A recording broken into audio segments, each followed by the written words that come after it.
vamos lá, vamos falar aqui da parte geral do direito penal e vamos enfrentar a tão temida e ampla teoria da norma. Veja só, quando nós estudamos a teoria da norma penal, nós passamos por um leque bastante extenso de conteúdo. A gente passa desde a parte principiológica, que nos auxilia a entender a aplicação da lei, a gente passa pelo princípio da legalidade, nós avaliamos as questões envolvendo sucessão de leis no tempo, aí entram alguns aspectos aí relacionados à combinação de leis, tem uma série de situações aí que podem representar um percalço, aí, um obstáculo ao longo do seu estudo. Então vamos manter os pés no chão aqui, vamos entender bem como funciona essa parte introdutória, porque depois o resto, meu amigo, é tudo consequência, tudo acontece naturalmente. Você construindo o raciocínio de maneira adequada, depois não tem mais quem desconstrua. Legal? Então, nós estudamos aqui a teoria da norma e é elementar que nós entendamos, num primeiro aspecto, sobre a estrutura da norma penal. E olha só, quando a norma penal ela é traduzida, ela materializa o que é denominado de um preceito primário e também um preceito ou preceito secundário. Muito simples. Cada uma dessas situações representa uma parte, um fragmento do tipo penal. Então, olha só, o preceito primário, ele representa a descrição da conduta. A descrição da conduta. O que vai ser chamado também de núcleo. Núcleo do tipo. Esse núcleo do tipo, você pode representá-lo, ou pode lembrar dele como verbo. É aquilo que indica a ação praticada pelo agente, ou, como também é chamado, de ação nuclear. Beleza? Quando nós estudamos o preceito ou conceito secundário, nós temos aqui a famosa previsão de pena. Aqui nós temos tão somente a cominação. Então vamos lá. O preceito primário representa a descrição da conduta proibida. E olha só, já perceberam que o Código Penal ele não representa os mandamentos bíblicos. Por quê? Lá nos mandamentos bíblicos nós temos a negação da conduta. Não farás tal coisa, não cobiçarás a mulher do próximo, não furtarás, não matarás. A descrição da conduta aqui, ela aparece de maneira imperativa. Ela representa tão somente a descrição do verbo. Ela apresenta efetivamente a conduta. E já o preceito secundário, ele está relacionado à previsão de pena. Então vamos lá. Apenas para que possamos enxergar, porque isso faz reflexo, ou traz reflexos, para os outros institutos que serão estudados. Olha só, pensa comigo aqui o artigo 121 do Código Penal, que traz a conduta de homicídio. Ele é reproduzido da seguinte forma: matar alguém. Pena: reclusão de 6 a 20 anos. O que nós temos aqui? Nós temos uma descrição de conduta e nós temos a previsão de pena. Fácil, para que você consiga entender os outros institutos. A descrição da conduta representa o preceito primário da norma. A previsão de pena, esse termo aqui corresponde à reclusão, a previsão de pena é ou consiste no preceito secundário. Pronto, essa é a estruturação da lei penal. Além disso, nós vamos encontrar aqui, nesse contexto, nós podemos partir de duas vertentes. Uma vertente que é denominada de valorativa e o outro determinado de vertente aplicativa. A vertente valorativa, ela corresponde àquele juízo legislativo para elaboração e para seleção dos bens jurídicos mais importantes. Então você lembra lá como um desmembramento, vamos puxar aqui mais uma, do princípio da fragmentariedade,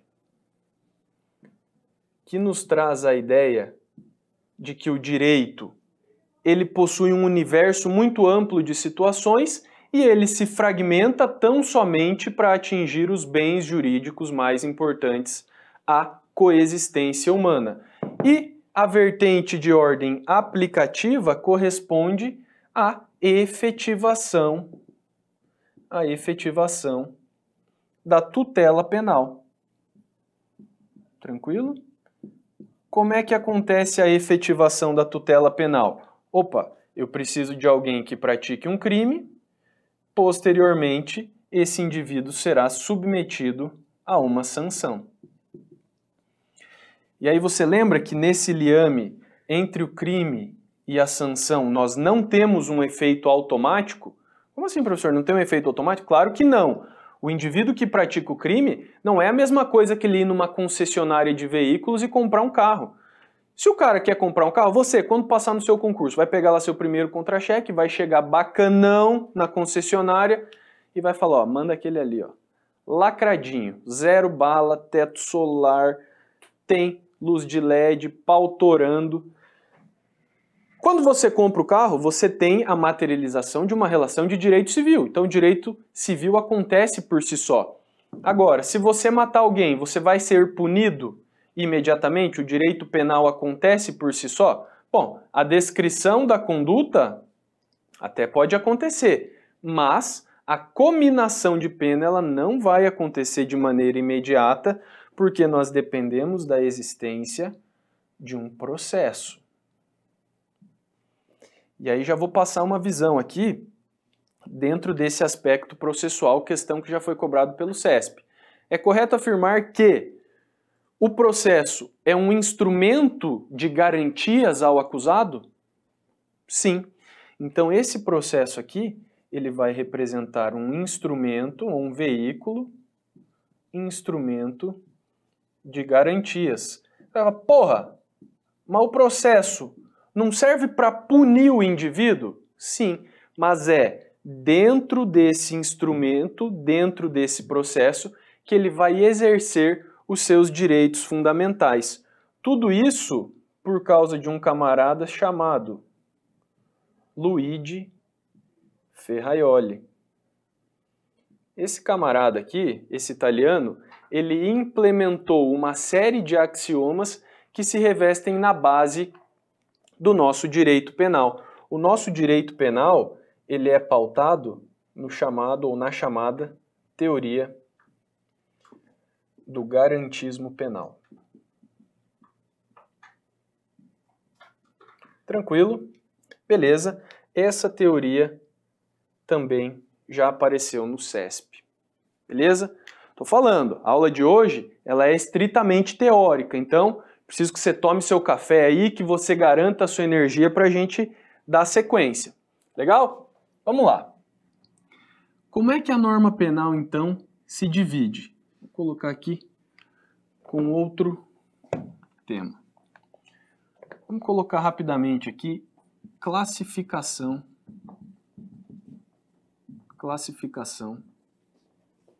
da norma penal. Olha só, a norma penal ela pode ser de duas vertentes. Ela pode ser uma norma penal incriminadora ou ela pode ser uma norma penal não incriminadora. Tá, então vamos entender o que é uma e o que é outra. Olha só, a norma penal incriminadora é aquela norma penal por excelência. É aquilo que você quer estudar quando enfrenta o direito penal. Você quer ver crime e pena, você quer ver sangue, você quer ver facada, você quer ver tiro, você quer ver a Nazaré empurrando o outro da escada. Então, é a norma penal por excelência. Então, aqui nós temos a descrição da conduta, na norma penal incriminadora, nós temos a descrição da conduta, mais a previsão de pena.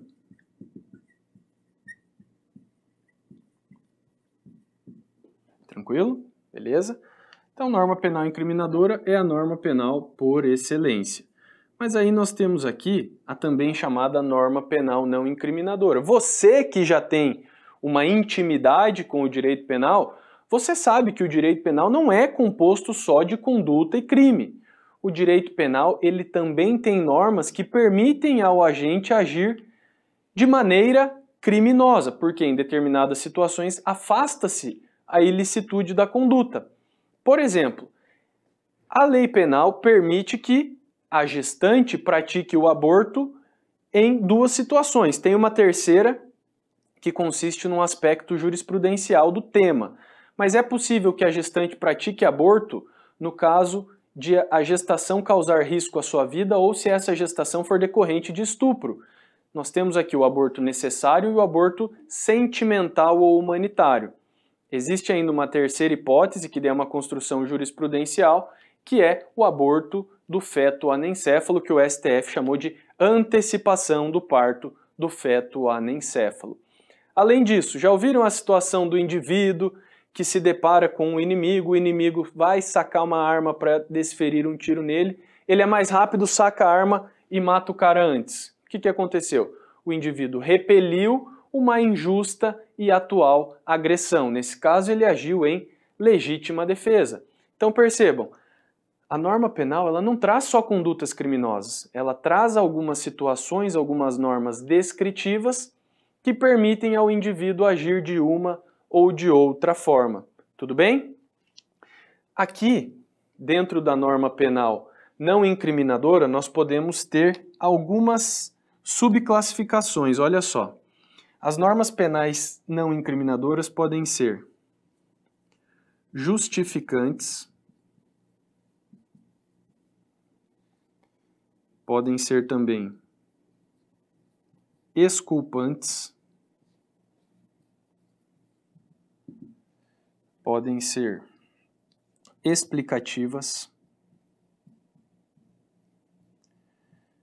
podem ser também chamada de normas de extensão. E nós temos também a possibilidade de uma última classificação, que é a norma valorativa. Então vamos lá. Então olha só, o que é uma norma penal não incriminadora justificante? Percebam, é aquela que aparece para afastar a ilicitude da conduta. Mais adiante, quando você ingressar no estudo da teoria do crime, você vai entender lá que o crime é composto de fato típico, ilícito ou antijurídico e culpável, ou requisito da culpabilidade. Quando a gente estuda a ilicitude, que é aquele juízo de contrariedade entre o fato e a norma, você vai ver que existem algumas situações que afastam a ilicitude dessa conduta. E essas situações que afastam a ilicitude, elas estão previstas no artigo 23 do Código Penal. E quais são essas considerações? Nós temos aqui a legítima defesa, o estado de necessidade, o exercício regular do direito e o estrito cumprimento do dever legal. Então, essas três causas aqui são exemplos de excludentes de ilicitude. Depois você vai analisar uma a uma, você não vai perder nada, fique tranquilo. Tá, professor, tem mais causas justificantes? Tem. Acabei de falar na hipótese do aborto. Tá aí um dos exemplos do aborto permitido, tá? Quando se pode praticar o aborto, que são as hipóteses lá do artigo 128 do Código Penal. Tamo junto? Beleza? Então, normas justificantes são aquelas que afastam a ilicitude. Normas penais não incriminadoras, exculpantes, essas aqui afastam a culpabilidade. Professor, o que é culpabilidade? A culpabilidade é a capacidade de um indivíduo responder por um fato. Então a culpabilidade ela tem lá os seus elementos e a culpabilidade ela se reveste do terceiro pilar, do terceiro elemento do crime. E aí lá na culpabilidade a gente vai estudar imputabilidade penal, potencial consciência da ilicitude e exigibilidade de conduta diversa. O bagulho vai abrindo, gente, fica enorme. Num quadro aqui, como esse, não tem como colocar toda a teoria do crime. A gente tinha que partir para a parede, para o teto aqui, para que a gente pudesse condensar tudo. Então, olha só. Aquele indivíduo que tem menos de 18 anos, se ele pratica um crime, ele responde? Não, por quê? Porque nós temos aqui uma hipótese exculpante. O indivíduo é inimputável aos olhos do direito penal. O direito penal só vai atingir aquele indivíduo a partir do momento que ele complete 18 anos e que ele tenha condições psicológicas daquilo que ele está fazendo. A doença mental, a impossibilidade de compreender o caráter ilícito da conduta, mesmo daqueles que ostentem mais de 18 anos, se materializa aqui numa causa exculpante. Tranquilidade? Então, deixa eu colocar aqui alguns exemplos. Temos a inimputabilidade. Toma cuidado aqui que a inimputabilidade ela pode aparecer de duas formas. Pode ser com relação à idade e pode ser também com relação às condições psicológicas, beleza? Vamos colocar mais uma aqui. A embriaguez. Sério? Então se eu tomar uma cachaça e praticar um crime, eu tô isento de pena? Eu não respondo por isso? Cuidado! A embriaguez aqui ela deve ser completa e proveniente de caso fortuito ou força maior.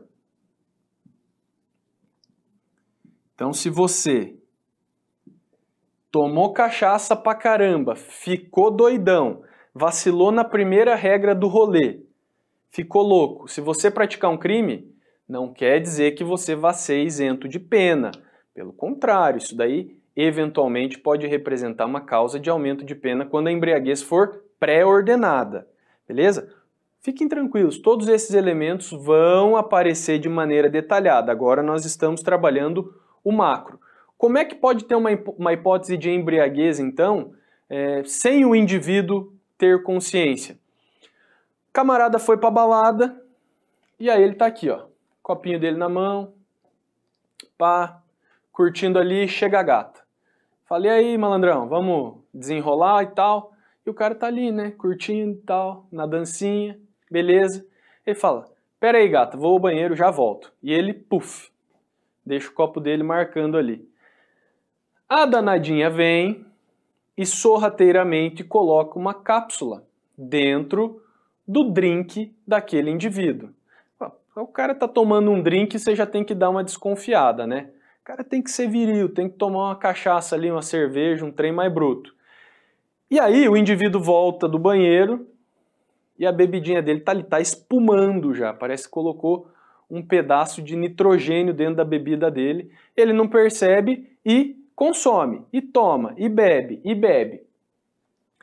Só que quando ele foi ao banheiro, ela colocou uma cápsula de LSD, ou deu um pingo do tal do MD, né, que agora é a droga sintética da molecada aí. E o indivíduo toma aquilo ali e chapa o louco, fica doidão. Ele sai da balada, vai para casa, não conseguiu nem consumar o ato com a gata. Chegando em casa, ele está completamente fora de si, ele acaba descendo a porrada na mãe dele. Posteriormente, ele é preso ou é levado até a delegacia de polícia e lá constata-se que ele não está na sua capacidade normal? Ele vai ser submetido a uma perícia médica, onde vai se constatar que ele estava embriagado. Aí cabe a questão probatória, tudo será uma questão de prova, para se avaliar a embriaguez dele, se foi voluntária, se foi dolosa, se foi culposa, se foi decorrente de caso fortuito ou força maior.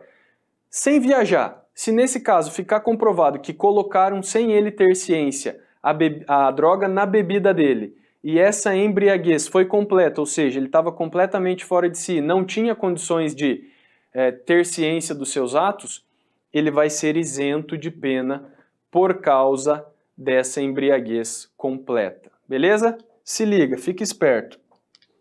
Nós temos também normas explicativas que, sem muitas delongas, são aquelas que fornecem conceitos.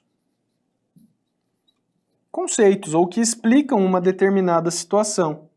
Como acontece, por exemplo, no artigo 327 do Código Penal, onde nós temos o conceito de funcionário público. O artigo 327 estabelece que é funcionário público aquele indivíduo que exerce cargo, emprego ou função pública, ainda que transitoriamente ou sem remuneração. Então ela traz aqui uma premissa de ordem geral.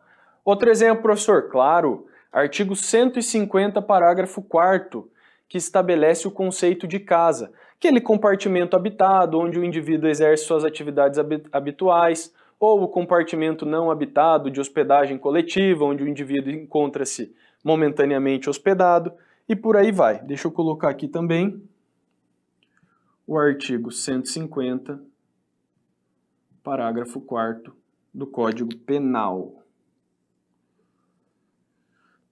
Na sequência, temos as chamadas normas de extensão. Aqui tem uma que o bizu é real, hein? Que está lá no artigo 14. Artigo 14, inciso 2.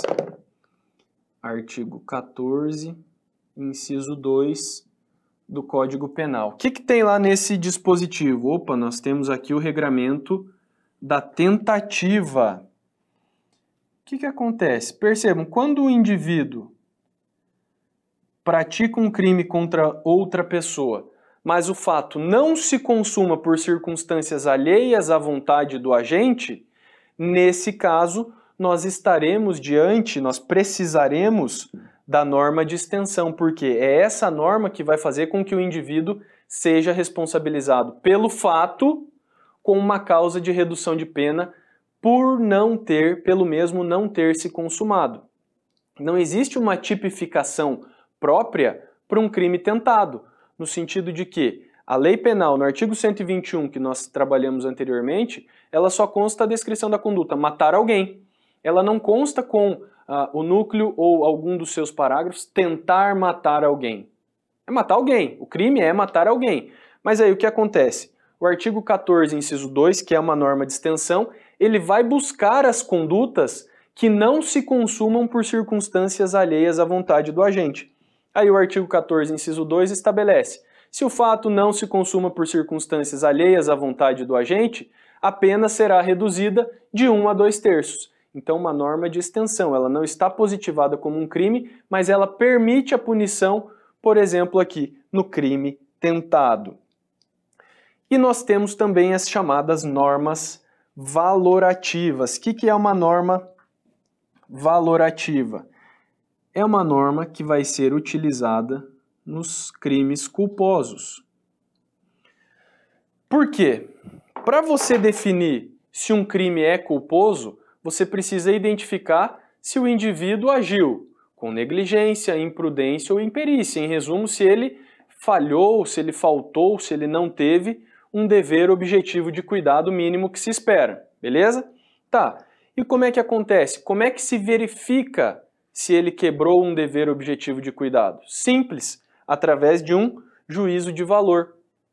O aplicador do direito, sentado na sua cadeira, no seu ar-condicionado, tomando chá de hibisco bem conservado, ele vai avaliar, ele vai se colocar na situação do indivíduo e vai avaliar se de fato houve a quebra de um dever objetivo de cuidado. Beleza? Olha só, essa parte inicial aqui, essa parte de analisar a estrutura criminosa, ela é estritamente teórica. Mas fica ligado, porque os bizus que você pega aqui serve para aplicar tanto a parte geral quanto a parte especial, que com certeza vai aparecer lá na sua prova, beleza? Então, fica ligado, hein? Porque esse bloco é relevantíssimo para a sua prova. Tamo junto?